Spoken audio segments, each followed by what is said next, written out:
Welcome to Positive Philter with your host, Philip Wilkerson, a podcast that focuses on friends, family, health, and career, with a little self-help along the way. Please join me in this journey for self-improvement, and I hope what I have to share will make you a better person, thus making the world a better place. I hope you enjoy the show. I hope you enjoy the show. Hey, ladies and gentlemen, boys and girls, it's Philip Wilkerson back with another episode of Positive Philter. I'm joined by a special guest. Everyone is a special guest to me, but I'm joined by the last legend to walk the halls of Mason. So I've had other guests on my show before. I've had, many young people. I've had Jermaine. I had Abel. I have Aaron, and legit, I had Chris, who is still there. But no one other than the fame Obum. He is the last legend, I say, walking the halls. Everyone after him will just pay homage. And obviously, there's a lot of flattery, but I would say that this is a young leader on the campus that did a lot of things, probably all the things. And so as a student leader, he's leaving behind quite what we call a legacy or so. And so I wanted him to join the podcast to particularly talk about leadership at such a young age and just maybe his college experience, kind of both of those. So for the listeners, I know that was quite an introduction, Obum, I know, but give the listeners a little bit of your own introduction about who you are and all that. Ooh, Phil, you are too kind. For the listeners, like Phil said, my name is Obum Egolum to be exact. And now I can officially say this. I am a George Mason University class of 2020 alum. That's like the first time I'm actually saying those words out of my mouth. Yes, I'm an alum of George Mason University, graduated with a Bachelor's of Science in Information Technology with a concentration in cybersecurity and a minor in business. Like Phil said, I have done many things over my years at Mason, from leading student organizations to leading my fraternity to being an RA to being in student government to chairing the student funding board for 3 years to working with students with disabilities to interning on campus to having a part-time job on campus, like literally the entire spectrum. Yeah. I've dipped and dabbled all over the place, and it has made me such a better student and well-rounded leader and individual. Yeah, so I mean, sheesh, like I don't think I even did like a fraction of that when I was in college. I think I majored in drinking and partying, but that's another story. And I also went to a little bit more of a funner school, no shade. But so just bring us your experience. You grew up in the area, in the DMV. Why of all colleges did you pick George Mason? Yeah, it's actually very funny because I got rejected from my number one school, Stanford University. And after that, it was a matter of like, what other universities are out there? Because I didn't really learn how to apply to universities. I didn't really know what to look for. So in my mind, I was like, oh, what university do I know? Who's been reaching out to me? And I remembered that I had gotten a call from George Mason. I'm like, okay, so let me look at George Mason and see what this is about. So started paying a little bit more attention to them, and I came to George Mason during spring preview, and they do this strategically. Spring preview was during International Week, and me, I'm a very for those of you who don't know, I'm originally born in Nigeria. So I was walking the halls of the JC, I'm looking at all the different flags, and I look up and I see none other than the Nigerian flag. I was like, okay, this is a sign. Like I see the Nigerian flag here. How could I not like this university? So it was really between that and being between that and then connecting with some people from the Virginia School of Engineering. At the time I was wanted to major in computer science, talking up the computer science program and the different companies that are in the area that seek out students from Mason. And I met my freshman year roommate in Mitchie. Then I met his mom, and then his mom and my aunt. They connected. And I was off somewhere. When I came back, my aunt was like, "Oh, boom, come and see this one boy. He's from Peachtree County. He went to this school in Peachtree County. Come, y'all can be roommates. Y'all can be roommates." And then really the pieces just really fell in after that, like dominoes. And later, I was at George Mason. That's crazy. It's crazy. Sometimes I hear those stories about people that didn't really actually go to the college tour wise, but that one visit like made you think of what college was like. That's me for James Madison. Like I went to a camp there in the 8th grade, and I thought that was it. Like, that's the only college around. Were you like highly involved in high school? Did you do a lot of activities in high school? Thus, what, you know, kind of like that's what you naturally did. Like, yo, I got to do activities when I get to college. Yes, without a doubt. In high school, sports-wise, so I did soccer for 2 years. I was on the football team. I started a lacrosse team. I was in the drama club. I was president of the Future Leaders of America's Government. I was co-president of the African Student Association. I was in mock trials. I was the lead attorney, so essentially like a captain on the mock trials team. I was involved in the student government there as well. Like literally, I was Yeah. in National Honor Society. Like being busy and being involved and doing organization work was literally, I've been doing that since middle school, if you will, Gotcha. and nothing has changed. Nothing. So dang, you were doing activities like that. So when you hit the ground running and that freshman year, did you like, you know, you go to the what's it called? I guess it was the Get Connected Fair back in the day. Did you go there and say, yo, let me look at these tables and just automatically start signing my name and start joining these orgs off the break? You know, like I'm just do it as a freshman. You know, did it just roll right into it? So I'm trying to think. I don't think I went to the Get Connected fair. It was for me, I like planning things well in advance. So I remember during the summer, I was sitting on the computer looking at I was actually like looking at the Get Connected, now Mason 360 RSO pages, looking at the different RSOs that Mason registered student organizations, plotting which one I wanted to do. And I remember like, Yeah. oh, student government, I'm going to do student government. And I was looking a little bit more than I saw that they had what was called class councils, which is just the class officers for each class. So in my Yeah. mind, before I even stepped foot on Mason's campus, I was plotting on how I was going to become a student body president. I was like, okay, so I'm gonna do class president for 3 years. Then I'm gonna make a pivot to student body president. I know it's not natural to not be in student government, then make a run for president, but I'm gonna do it because I'm gonna be able to talk about my class council's experience. Like it's all set. So I came in freshman year. I did class councils. I ran for class council president. There were actually in total like four people running for class 2017 class president. And after the dust settled, I think it's like early October, because I remember I was in my math 105 pre-calculus class, and they posted it on their social media who won, and I was at the top. You know. I was going to say, I thought this was be a pivot story. You built this up like it wasn't me, and I changed up. So okay, No. I thought this was going to be like a real. This man surprised me. I thought he was gonna like say, "Oh, and it wasn't me," and I learned some lesson. No, you got it. Okay. No, So no. I beat everybody by at least 12%. So yeah, you counted the percentage. look, those are the Jeez. things like I will remember those things forever. So, I feel like I have a screenshot or somewhere on social media where I can find it. But so you was like, that, yo, leadership. I was going to be a leader. I was going to hit the ground running. I was going to be a leader. Why computer science at first? oof. Why computer science? Honestly, in my high school, I went to Charles Herbert Flowers High School in Springdale, Maryland, and I was in the Magna program, the Science and Technology program, and the program had 3 different tracks, if you will, or 3 different tracks: computer science, engineering, or biology.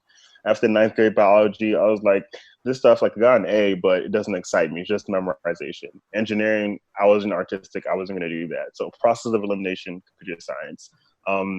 And yeah, that's really what it boiled down to. Mm-hmm. Many, failure and learning about myself later down the line. But I would imagine that we'll get to that, and I'll give Yeah. those.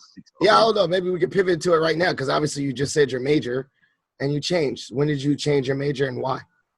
Yeah. So I changed my major in spring 2016. That's when I submitted the paperwork and everything was official. And for me coming into Mason, I started in 2013, fall 2013, and I Okay. should Yeah. have graduated on time, quote unquote, spring 2017. So if you're kind Yeah. of doing the math, you will know that I changed my major the spring semester of my 3rd year of university. And Oh, I that just close. graduated. Okay. Wow. Exactly. And I just graduated spring 2020. So graduating 3 years after I was supposed to graduate. So changed my major to 2016, changed it to IT. And the reason why is, for me, as a computer science major, I realized a couple of things. One, that I wasn't as good as I thought I was. Two, I didn't have a passion for it that I thought I did. And then three, my expectation of myself as a computer scientist did not match my reality, did not match my ability. So I was so in love with the idea of being a computer scientist, and so thrown into my ego, really being led by my ego, my hubris of like, oh no, I'm not going to change my major, because in in the engineering world at Mason, there was this stigma where it's like, oh, you start off at computer engineering, if you can't cut it, you go to computer science. If you're computer science and you can't cut it, you go to IT. If you're at IT and you can't cut it, you go to information systems operations management. And me, my ego, like, oh, it's just not going to be me. My Nigerian pride cannot be me. A whole me, I refuse. But that refusal for so long led me to failing a lot of different courses, led me to a lot of like stress and anxiety when it comes to coding. And sooner or later, I just had to tell myself, like, look, you may want to be this lovely computer scientist, you may want to have this title and everything, but your want and desire to have all that will lead you to failing out of university. Because I was at the point where, had I failed the entry-level computer science course one more time, I would have been terminated from the entire engineering school. So any type of dream that I had, because of my ego, would have just been up in smoke. So I was like, yeah, it's time for me to check out. It's time for me to go. So you already detailed that was a transition. People naturally gravitated, like if they wanted, it was closely aligned to go from one to the next, right? But did you go to like career center or do like assessments, or like did you do some processing before you switched, and like before you went from like this to complete like physics or something, or did you already kind of like did it on your own, make that determination on your own? Yeah, so one thing about me, I never make life decisions without doing necessary and proper research. And another thing about me, my Gallup strength, my number one strength is input. So I make sure that I get information from several different sources before I make a decision. And luckily at the time, he wasn't my fraternity brother then, but Aaron Ajimong, he was an IT major at the time. And he was really like the goat and the plug for anybody considering IT or anything like that. Yeah. So before I even made the decision, I made sure I talked to him, asked him about some of his classes. And for me, the one thing that somewhat solidified my decision to change from CS to IT is that I went through the catalog, and IT at the time had like 6 different concentrations. I looked through each of the different concentrations. I looked at the core courses. I found out that security was the one for me. I looked at the security concentration courses. And for me, reading the courses and reading the concentration courses, they resonated with me in a way that no other computer science course did. So that was my expectation and my reality matching. And that moment, it was really kind of like in somewhat harmony. And that led me to release my ego even more, to know that I would be okay transitioning to this because I know that it feels right. And for me, as a strong intuitive type, if you're into Myers-Briggs and whatnot, I tend to lean into my gut and lean into my intuition, and my intuition was very loud in that moment. So I went ahead and made the change and really never looked back. Nice. Well, another pivot, I guess, just saying like, dang, you talked to Aaron the plug, and then you became an alpha. How did that process start? Like, who'd you talk to?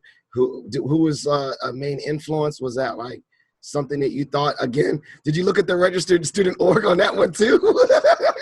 Hey, black fraternities, filter. How did we come to that? You know what I'm saying? Oh my goodness. So I'm smiling very hard right now, if you can't tell by my voice, but my journey to Alpha Fraternity Incorporated, the Iota Alpha chapter, the 398th house of Alpha to be exact, was, it wasn't easy. Because for me, like I said, I started in 2013, fall 2013, and I didn't cross until spring 17. So 4 years after, that's when I crossed. Yeah, I just put that in my mind. Dang. Exactly. And, well, hey, first of all, though, just tell it, I may be 34, 35. Sorry, why I keep on doing my wrong age? But I'm your Neo, so I'm paying, deference to you, good brother. Yeah. That's crazy. Okay, so spring. So that was 4 years in. particularly it was technically, wow, like if we look at it in a you know, crazy, if you would have graduated on time, maybe that process would have been different, or you would have just, you know, life happened. You wouldn't have even lived alphadom in your college experience. You would have graduated. So that's kind of crazy how that kind of worked out. Yeah, yeah. And honestly, just from some conversation that I was able to have with my pro fights, this is me just kind of inferring. Had I graduated on time, so spring 17, I don't think I would have crossed alpha, at least in undergrad, like you said. And then so much of the second half of my college experience, as I would like to say, was surrounded around alpha, specifically IA and my fraternity brothers and my Lion brothers. So that part of my college experience would not have been a thing had I graduated on time. And to your earlier question, quote unquote on time to be exact, and to your earlier question, if you ask some of my profile, this is kind of like running joke that I went to like 10,000 informationals before I actually before I actually became an alpha. Because like for me, I was certainly dedicated to it. I didn't know anything about Greek life before I came to Mason. The closest thing that I knew is that my program coordinator in high school, she was a Delta. But outside of that, I didn't really know anything about fraternities. And it wasn't until I got to campus and started, like, luckily for me, a blessing that I had, my freshman year RA, she was the president of the Black Student Alliance at the time. So she kind of like plugged me into different things, whispered different things in my ears, and kind of like helped me piece together what I wanted to do Greek life and Greek-wise on campus. So from there, just like looking around on campus, the one thing that really drew me to alphas early on, we talked about leadership and how important that was to me. And when you looked around campus at the time, and really now, if you ask me, alphas were the ones that are really running the yard, if you will. Okay, They're the ones. You said it. You said it on the podcast. There you go. And I mean, I stand by my statement. I stand by my statement. So with alphas, when I looked around, you had alphas in student government, student body president. You had alphas who were RAs. You had alphas who were leading different orgs on campus. The then Jetmen. Well, actually, not Jetmen. Let me take that back. Misspoke. Black Student Alliance was led by alphas. The African Student Association was led by alphas. And alphas are just really everywhere doing a lot of different things. So to me, I see that, these people, they're the leaders on campus. Me, I love leadership. Leadership is very important to me. And then my mentor, who crossed his senior year, was the student body president. And to me, like I said earlier, I wanted to be student body president. And seeing all these different Black men on campus leading and doing well, I was like, me being a part of this organization will allow me to take my leadership to the next level, because whenever I see an alpha on campus, they're doing something for the community. They're in an organization that are leading.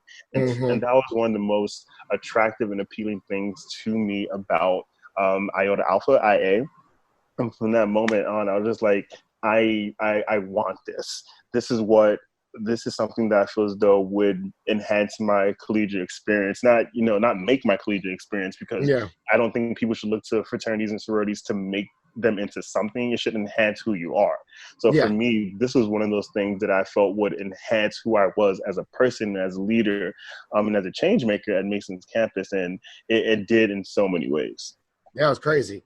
And so you just kind of talked, and met people, and obviously that was your second half experience. So I guess in part one or part two, like you said, you got these very detailed part. Which one would you say, man, that's kind of crazy. I don't know if it's really a weird question, but which one was your favorite? I know, and this is, and let me phrase this right. Like, I met Obum, I'm ready to get the hell out of college Obum. So I don't know. Were you like first half, second half, or where was your mindset? What do you think?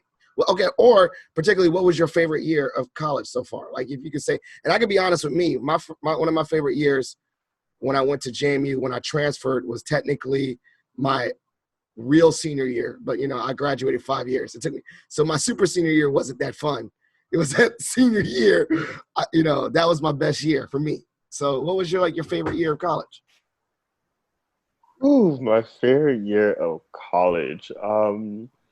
for those of you who were doing the math or who didn't want to do the math, I spent 7 years in university. Mm-hmm. So to pick a favorite year, ooh, Or maybe you could do two.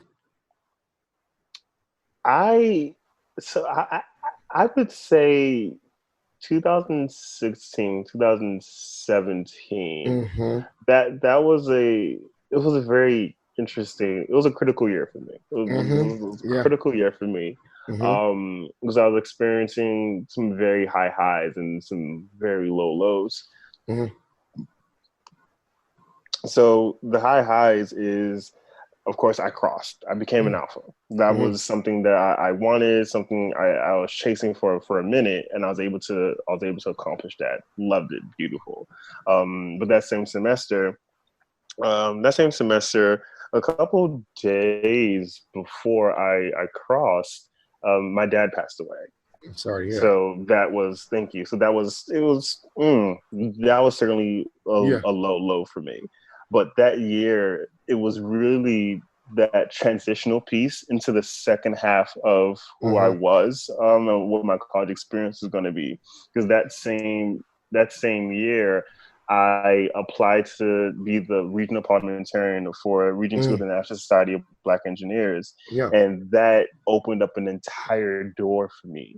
Mm-hmm. And that moment, that semester, Spring 17, was really, now that I'm reflecting on it, that semester that I was able to open the door into year two, into part two, because Mm. that everything that came after just pushed me, challenged me, threw me into leadership, into complex scenarios that I never in my life Mm-hmm. thought I would have to experience, one, at such a young age, and then two, Mm-hmm. in university. So Mm-hmm. everything before that, gave me a pretty sturdy foundation of like leadership, of myself, of some of my identities and everything. And part two challenged everything that I learned.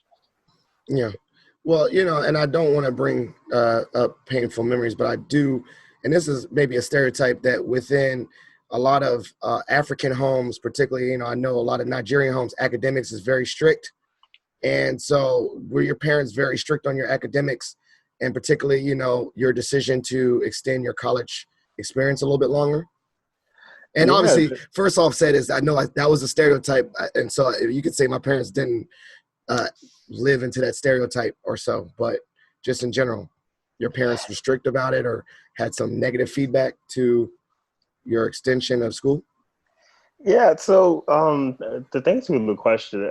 For me, in high school, yes, my parents were like strict on education and good grades Mm-hmm. and whatnot, but I somewhat kind of like learned a trick, if you will. And Okay. I don't know if it was like a trick or if just their expectations of me just being so ingrained in me. But whenever I didn't do well, I didn't get the grades that I wanted, I always come home, look to my mom like, "Oh, mom, I didn't get what I wanted." I would like beat myself up about it so much. By the time I talked to my mom, she's like, "No, it's okay, it's fine, like it's fine, it's Okay. fine, it's fine." But like for me, I've always been like hard on myself regarding my grades, and granted, some things changed when I got to university, perspectives and whatnot. But I always, be upfront with what I was going through grade wise with my parents, and then it would just be a conversation. And then when it came to me switching from CS, like my mom, whenever I was like struggling, whenever I would be failing, I would always call her. I would always like tell her like, I am struggling. I don't know what's going on. I don't know what's happening. Like I Mm-hmm. graduated high school. I was think like number 36 out of like 600 Mm-hmm. 600 students, and then Mm-hmm. coming into high school and just like flailing around like a fish out of water. I was like, mom, I think Yeah. this CS thing is not for me. So like I said, I was just like really transparent with my parents along the way. So when the decision came to actually like change, it wasn't like, oh, what are you doing? Like, what's going on? What's going Yeah. on? Because my mom understood that I was not happy. Gotcha. And my happiness in the grand scheme of things was important to me. And regardless of what, came after it, I could not see myself doing something that wasn't making me happy and wasn't fulfilling me ultimately, because that would lead to me entering a career that didn't make me Mm-hmm. happy and didn't fulfill me. And I just can't live my life. I couldn't live my life like that. Well, I I was couldn't. also assuming that probably when you made that decision, you didn't just say, "Hey, mom, I'm switching my major." You hit her with some mad stats and facts of all the research you did first. You know, like you pull out the booklet and the catalog. You just said you looked at the catalog and all this stuff. Like, here are the classes I'm gonna take. Here's 3 classes down the line. So I mean, I'm pretty sure it's well researched. So yeah, certainly. now, and there's another. You know, I'll be doing mad pivots, but I had these good questions. You know, because I'm such a good podcast host and whatnot. I noticed that one of the things that you say very transparently and you have a lot of pride in is your mentorship, and not you being mentored, but you mentoring other people.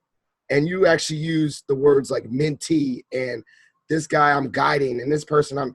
When did you start shifting and saying, okay, and I don't want to talk about your mentors. I want to talk about your experience saying, hey, whether this person came up to you and said, you know, looking for some guidance, or you saw a person that had potential and you say, you know, I've been here before. I'm older than you. Let me just help you out. How do you as a young person fall into that mentorship role?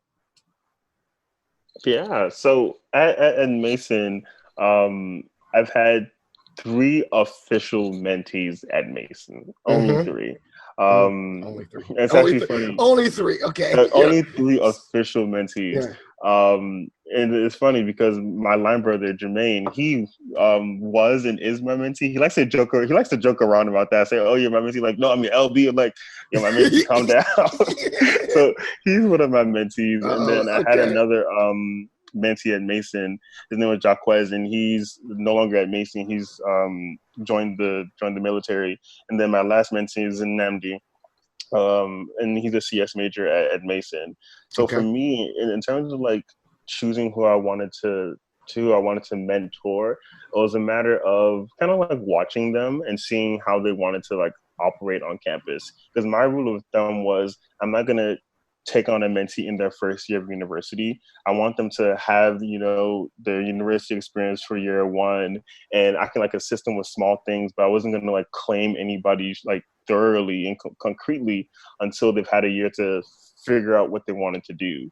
Another rule of thumb was like, oh, ideally I would want them to have been majoring in CS, but if not, at least somewhere in STEM, so I can not only somewhere in STEM or engineering, so I can not only help them with the life aspect, but also help them academically as well. Because I wanted to kind of be that all serving type of mentor. And then if I couldn't do something academic wise, at least I know new people in the engineering Mm-hmm. school who could. So I wanted to make sure that I covered as many bases for them as possible. And so that was one of the major guiding factors for me initially. And with my last mentee, he is somebody that pushes me in so many different ways. He challenges me to be a better mentor in ways that honestly make me uncomfortable. Because when you think about mentor and mentee relationships, you always think about the mentor helping the mentee. And of course, it's a give and take type of relationship where you can learn from your mentee, but he's the Yeah. type of person that like when I say pushes, he pushes me to be better in order to not only be better for myself, but be better for him as well.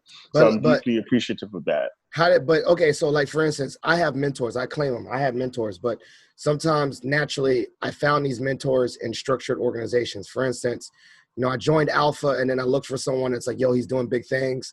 We're in the same organization. So I look up to him and say, yo, man, and I don't say sometimes it's not like word like mentor, but you know, I'm saying, yo, man, I appreciate what you're doing. Can I just ask you some questions and guidance? But I just do it over and over again that officially become my mentor.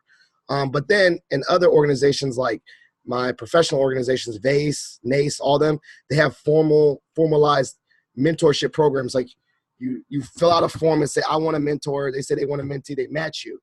How did you come about with these people? Was it like formalized through NSBE, or, you know, they just say, hey man, I need some help with some classes, and they ask you multiple questions over time. You're like, yo, bro, like by the fact I answer all your questions all the time, I'm just claiming you as my mentee. How did that work? Yeah, so it wasn't through none of my mentees came from a structured, Mm-hmm. organized Mm-hmm. anything. From my first 2 mentees, it was a matter of course, them being Black men on campus, Black men Mm-hmm. majoring in STEM.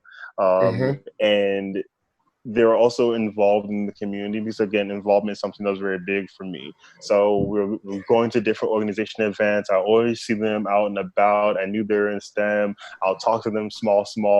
And through those interactions, I was like, I like their personality. They seem like they have a good head on their shoulders. I can somewhat help them with academics. They were doing electrical engineering, and I was doing CS at the time. So it wasn't a one-to-one relationship, but it was still, at least their early stages, the same core engineering courses that we had to take. So that was that aspect. Jermaine, he's Ghanaian, so we had that African piece, and then Jaquez, his personality was just a very lovable personality. So that was another thing that attracted me to them, to him as a person, and to Jermaine as a person as well.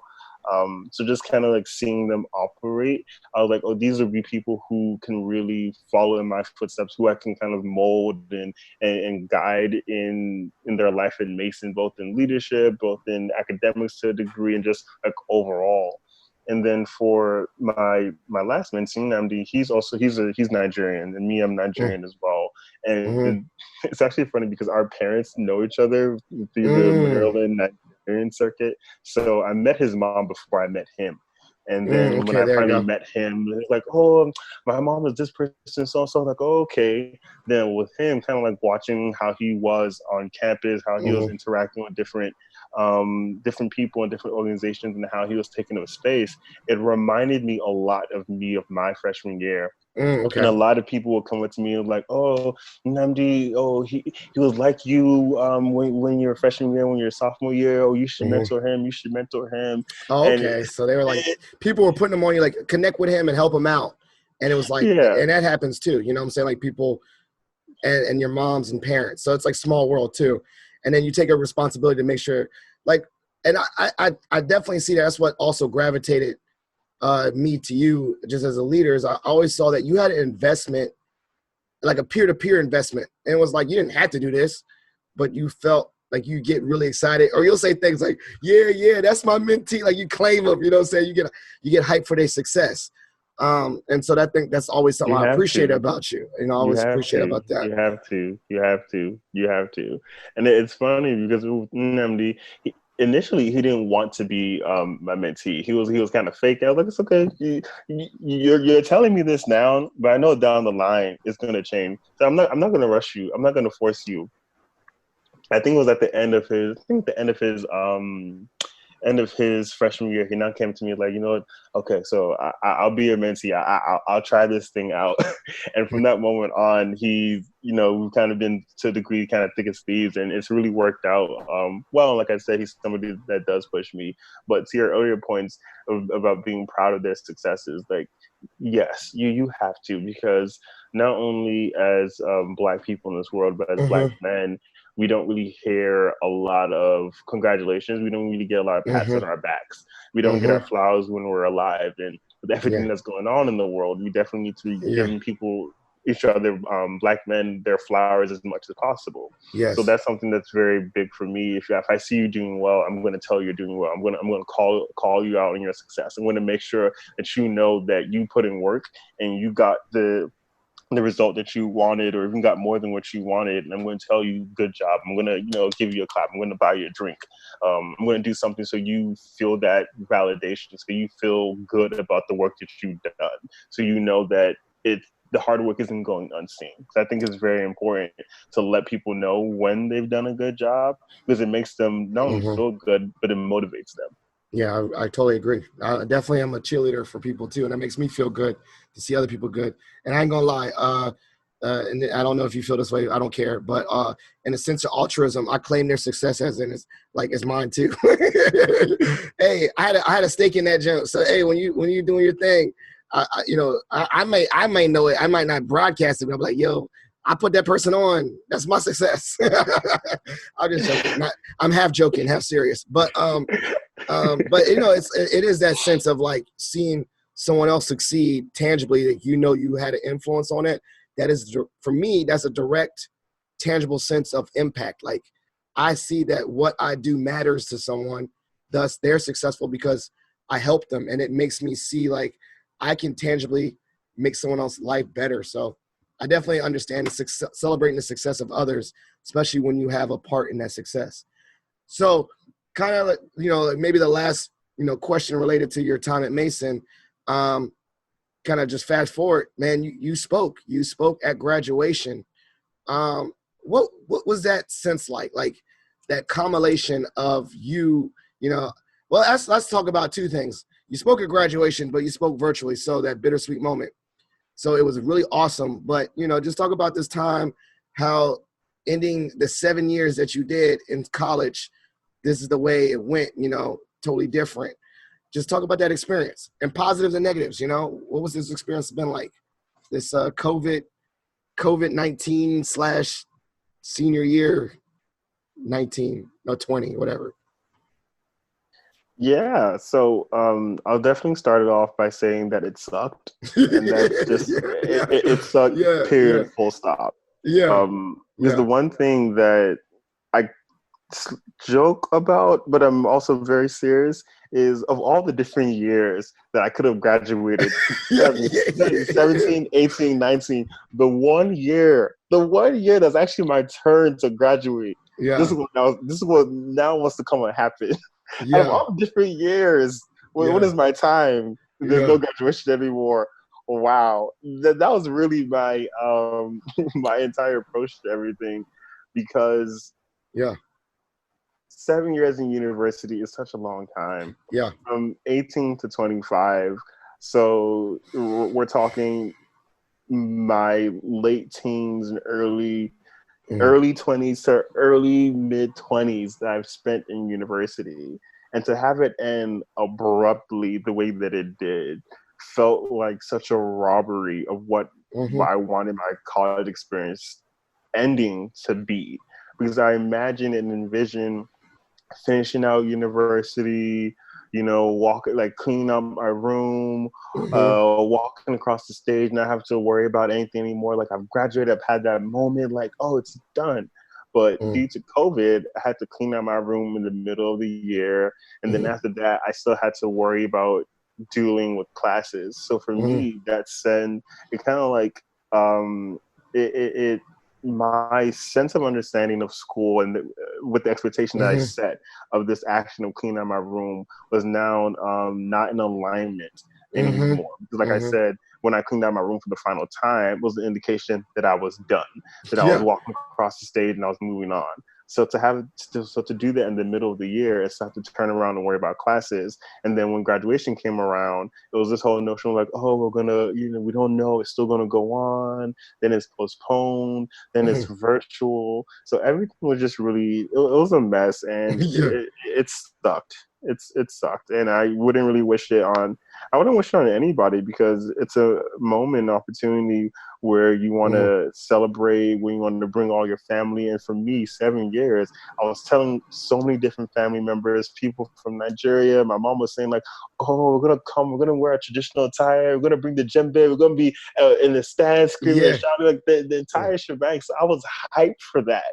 And to have that moment just really be stolen from me due to COVID-19, it was just like, dang, man, like, I just wanted to walk across the stage and feel that glory of actually graduating. I still graduated and I have my degree, but it's not the same. It's not the same as walking across the stage and turning your tassel. But then flip it though. You still spoke in front of the whole technically world, and you still spoke in front of the school, and you also it's live forever because it's online. So how did that come about? And are they? I mean, I'm not pretty sure. Maybe give an update. Are they letting you speak for real too in person? Yeah. So to your first question, it came about really due to me having conversations with different people in university leadership, because I wanted to do the graduation speech. Like, that was something that I wanted to do. And I was talking to different people in university life, and I was kind of getting some guidance to say, okay, so when did the application come out? Like, what do I need to do, this, that, and the third? And then when COVID happened, everything was kind of like froze and then kind of stopped. And because I was in conversation with different people, I was kind of like asked like, oh, hey, we have this process for the speaker, but things are kind of wacky right now, and we just wanted to reach out to you directly to see if you still wanted to do it, because you expressed interest. And for me, I was like, yes, sure, like Yeah, yeah, without a doubt, without a yeah. doubt. So that was it was really dope. It was a dope experience being able to speak for a commencement. So not graduation, not my school graduation, but my school's commencement ceremony Mm, of I think it was nearly about 9,800 people, then plus their family, faculty, and staff, and other people that were tuning in. And I mm-hmm, got to share a virtual stage with Stacey Abrams. That was dope. I really liked that mm-hmm. talking point. So that was it was fun. It turned out to be something unexpected, but something fun unexpected. And Yeah. And one ended on thing a that high I note. And now you're still a legend. Build a statue. precisely, this Build a statue. precisely, yeah, exactly. I may not have got my statue. Yeah, I may yeah. not have got my statue, but Hey. in different pockets, I got I got other things to kind of like immortalize me with Mason, between being able to speak and also getting the graduation article written about me. That was another thing. It was like, you know what? I am again being recognized for everything that I've done and given to this institution in little ways here and there. So it kind of made me feel good that, Mason was able to highlight me in those various ways. And you finish on a good note. So we're at the Precisely. part of the show called Shot for Shot. Obviously, I don't have any liquor on me right now because I fought my kids to go to bed and I'm too tired to drink. Probably go to sleep. And you also see me sleep before in clubs. That's another story. So Shot for Shot is where I get to ask a random question. You ask a random question, but we could go, who goes first? I go first. It didn't have to be related to this topic. Do you want to go first? I go first. You can go first. I can like see Okay, what's really so going my on here. question is, I remember particularly you wrote, I have never not been busy. I don't know what to do with myself. How do I just chill and then do something else? And so I want to talk about that experience. How have you slowed down with no activities to do because there is no leadership, right? I mean, you still could be a leader, but obviously there's no school, there's no NSB, there's no alpha. Well, I mean, not really. There's no this. So what is a boom doing when there's nothing to do? And how are you reconnecting with a boom? Like reconnecting with yourself, doing nothing. And is it Ooh, hard? Also that too, is it hard for you? ooh. Lord Jesus. It's funny that you brought this up, because this morning I woke up on the wrong side of the bed, and I was kind of going through, I'll say a mental health episode. I was really in my feelings and deep in thought, because I'm now in a period, like you said, where I'm not doing anything. I'm still involved with NSB at the national level, Mm-hmm. but in a completely different position that's less intensive than what I've done in Mm-hmm. years past.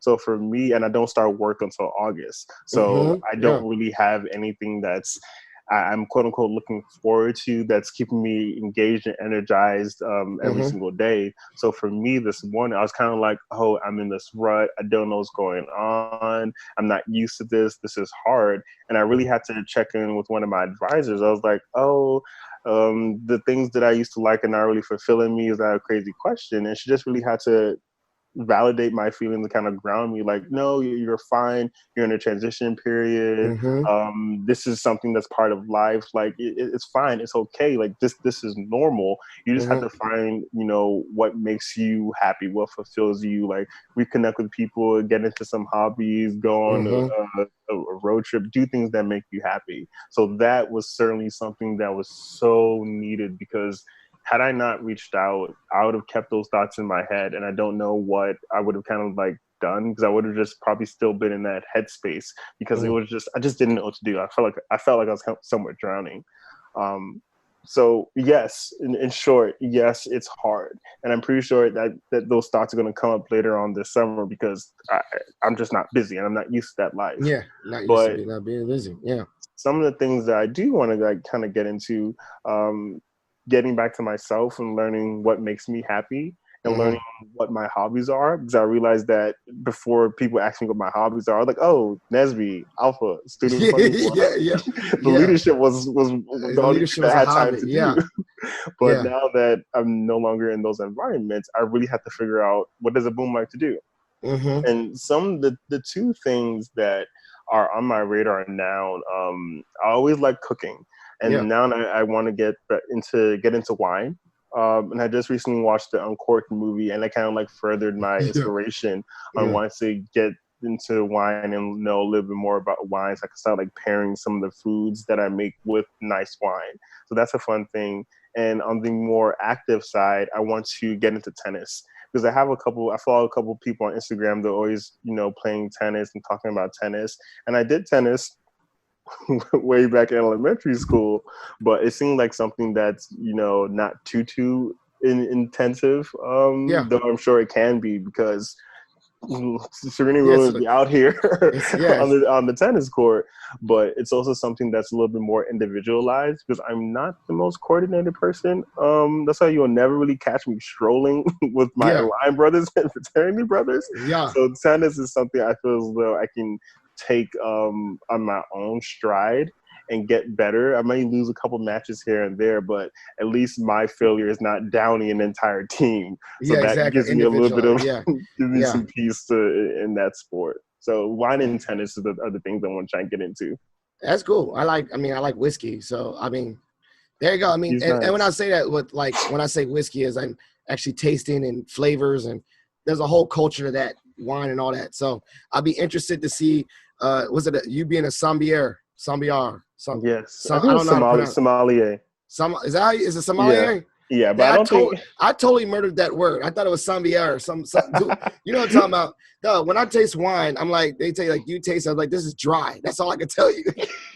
This don't taste like dry fruit. Like, what is it? Like, you know, the Bamas, they hold it in their mouth and they chew it and all that. I was like, that's a little extra. That's not me. I'm like, this tastes like apple juice. This tastes Oh like my grape goodness. juice. I don't like wine. I'm not a wine person. But I could tell you whiskey, though. I could tell you the difference. But I'll be very interested. And I know you're a good cook because I've seen, first of all, I need when you make some real food, put it in a Tupperware and send it to me because supposedly Abel also owes me some food too because I need to step up my game. So I'm gonna keep you on that and see what you cook and what wine you taste.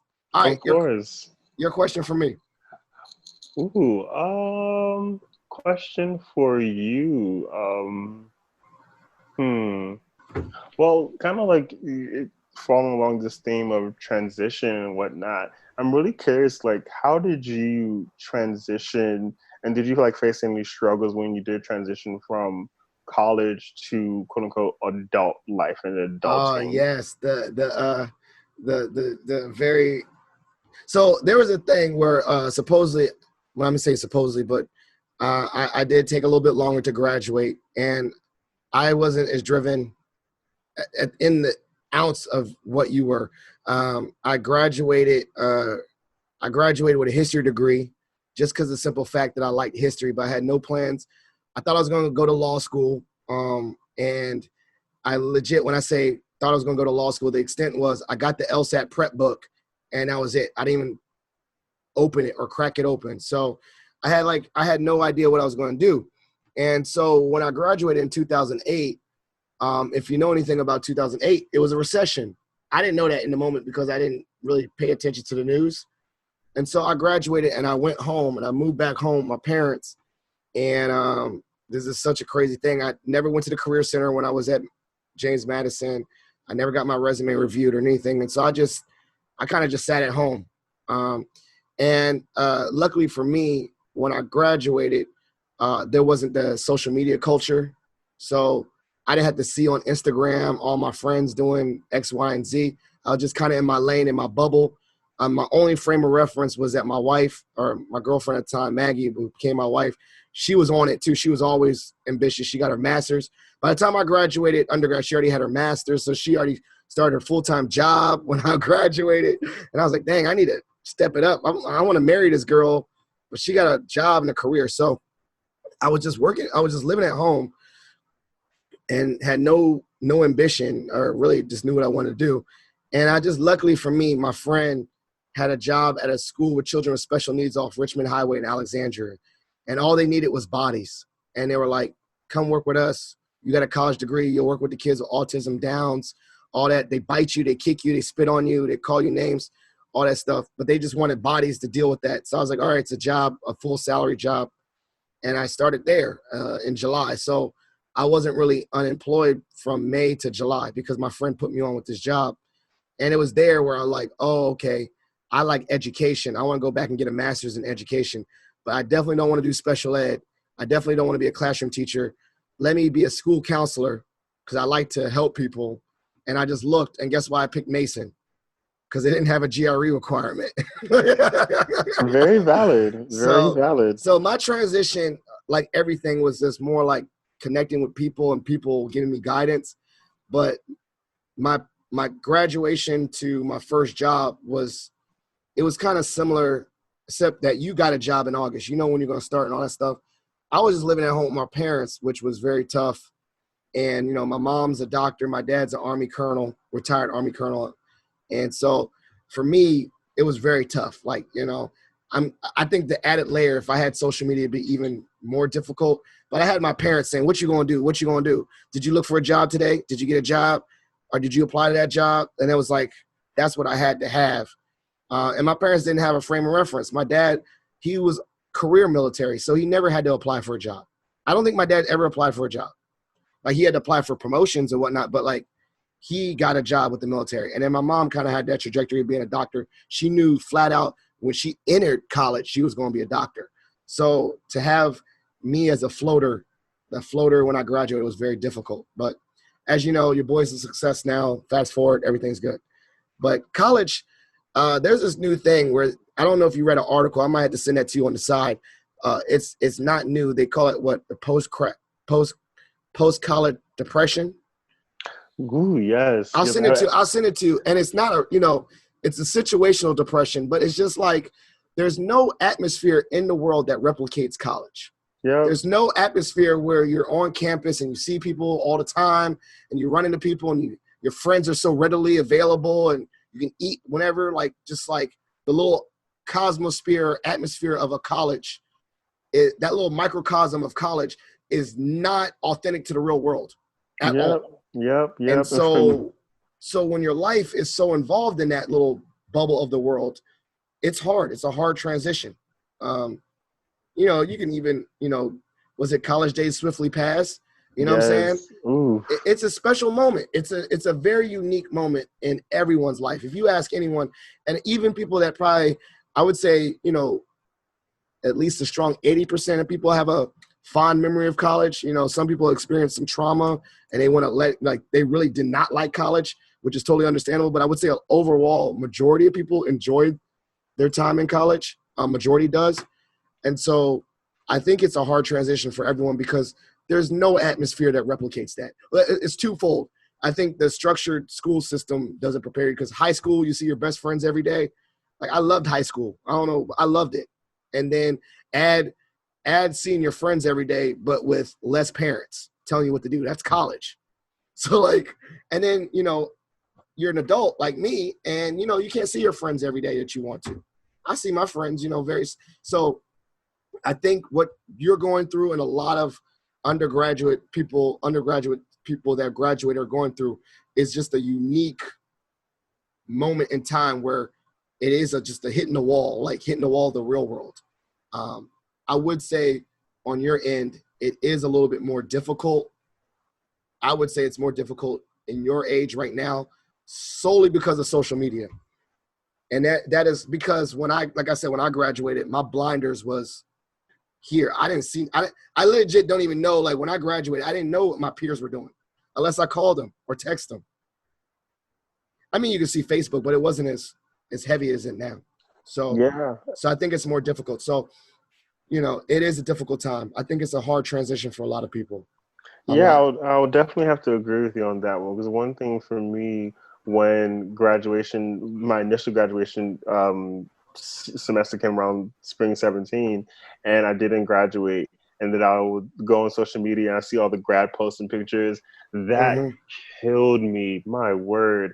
Then when fall 17 came around, spring 18, fall 18, like over and over and over, I was just like, wow. That's a point where when the season came around, I could not be on Instagram or I'd risk being triggered and then just go down an entire spiral of just feeling stuck, stagnant, what's going on. It was terrible. It actually took me a while to get to a point where I was comfortable with where I was, and had to realize that, you know, this is their time to shine, and eventually my own time will come. Granted, I didn't think that my own time would look like how it currently looks, but you know, it's here. I'm degreed. It is what it Yeah. is. Well, all in all, that the post grad depression is so real. And I was actually thinking about looking for an article to kind of describe that. So I'm glad that you actually even brought that up, and I hope that Yeah. you do send me that article, because Yeah. it's such a real thing. Yeah, Such a but real but thing. one thing about, and not to minimize that, the thing about it is, obviously there's, two different types of, I mean, not two different, but there's multiple different types of depression. For instance, certain depressions are, chemical, you know what I'm saying, like chemical in your brain, but then there's also situational depression, or ones that are onset by either a traumatic event or overwhelmingly large life transitions. For instance, what's it called? When you have a postpartum, Hmm. like having a baby triggers of depression in certain people. So this is not odd. It's not what I'm saying is not to minimize it. I'm saying it more to unite you, is that a lot of people feel this way. And one of my young bros that I looked out, I had to tell him one time, he graduated last summer. I said, bro, get off social media, bro. Like, until you get your job and make your job your coming out party, whatever. Like, don't go on it, get off of it, and then get back on it when you get a job. Like, because he was applying for jobs through that summer. And he's like, yo, my mental health changed so well, like, until, like, got off of it. And I focused on me, and I read books. And he was going through that too. And what I would say, similar to you, he was frat, is that it was just hard transitioning, because he was also so involved and he was a leader on campus. But then when you go into the real world, it's not like you jump right in and you're a leader again. I mean, your entry level job, you got managers and stuff like that. And it's like, yo, I was the man on campus. So, one, I would say two things I would say for you is, obviously read. I think you're already doing the perfect strategies, getting connected to yourself, what you like, what you want to do, what your hobbies are. And two, I think is also just like, give yourself grace, particularly, like, this is your halftime. This is your intermission. This is purposeful. Like, chill, like, and chill, purposely chill. Like some people are like, like they have a prescription. Like, my prescription would be like, you need to chill. Like, right, do not do nothing, and then give you that slip. You're like, oh, what am I supposed to do? Nothing. That's your actual, like, activity, because it's gonna be. I would tell you this right now. If I could go back to that window and say, yo, Philip, if I can go back in that time machine and go back to that June to July of not having a job, I would have done so many fun things. Because before you know it, you start working, you join the real world, and you wake up and you're 35 with 2 kids and a van, and you order Crocs and you're excited about ordering Crocs. Like, that's what you're excited for. And so, I don't know, man. I think it's great. Like, you'll never get that moment. You'll never really get 2 moments. You'll never get college again, but you also never get a moment where you don't do nothing. Unless, and Yeah. until I think, I mean, let me take that back, until you retire, and then you go back to that transition of, we have another set of depression where you were so used to working your whole career, now you're a retired person, you don't know what to do with your free time, which Yeah. which I've talked to my father and my father-in-law, and they're like so not used to this. So give yourself grace, enjoy this time, celebrate your successes, stun on people. I'll send you the article, maybe even write an article about your experience. Who knows? Do stuff, but don't do stuff, but not do stuff at the same time. I don't know how that makes sense, but you know what I mean. Yeah, definitely, definitely. And the thing that I just wanted to double down on is just allowing that room for grace, because I think a lot of people, especially in my generation, we don't do that a lot. Mm-mm. We Something's going on in our life, and we think it's, the end of the world. We think that it's this big thing, when in reality it's not. It's just a normal thing, because we're just experiencing it for the first time. We think it's such a huge thing. So just allowing that room to kind of like learn and grow and ask questions, and allowing ourselves to feel our feelings, and not just trying like put them away, hide them away, box them up. But no, if you feel hurt, you feel the hurt. If you're confused, if you're scared, be confused, be scared. Allow yourself room to be a human being, and don't just feel those emotions and do nothing with it. Like, talk to somebody about it. Talk to your advisor, your mom, your friends. Maybe try and reach out to you, whatever advisor that you're close with on campus. I'm pretty sure that they'll still want to be able to help you out. But don't just sit here and think that just because this feeling is happening, because this situation is happening, that you're in it alone. Because there's so many people out here in this world that want to help us, want to help you. You just really just have to ask. So certainly allow room for grace, because at the end of the day, we're only human. Yeah. We're only human. Yeah. And like I said, this is not permanent. COVID is not permanent. It's not permanent. And so you're going to do big things. In August, you're going to be talking about how you hated your work. And then you were so happy that when you had this time off, you're like already, like you just started, you're like, I'm already tired of working. But it was a great episode. I'm going to finish it on a high note, as in I'm extremely proud of you and the person that you are. Like I said, I wasn't an ounce of as responsible and as leadershipy as you are. You are a leader amongst young leaders. I'm very, very, very proud of you, and I'm going to keep an eye out and see the big things you do and all the things you're going to stunt. And I'm going to claim an ounce of that success for myself and say I had a little bit, some involvement there somewhere. But you're going to do big things. So the stage is set. This is it. This is the end of the podcast. I would, maybe we'll have you on again. Maybe I would love to do a recap. Maybe once you, do a recap episode later on in the year and see how the real world is treating you. See, if you have some different opinions on that, you can tell me how work is trash or whatever.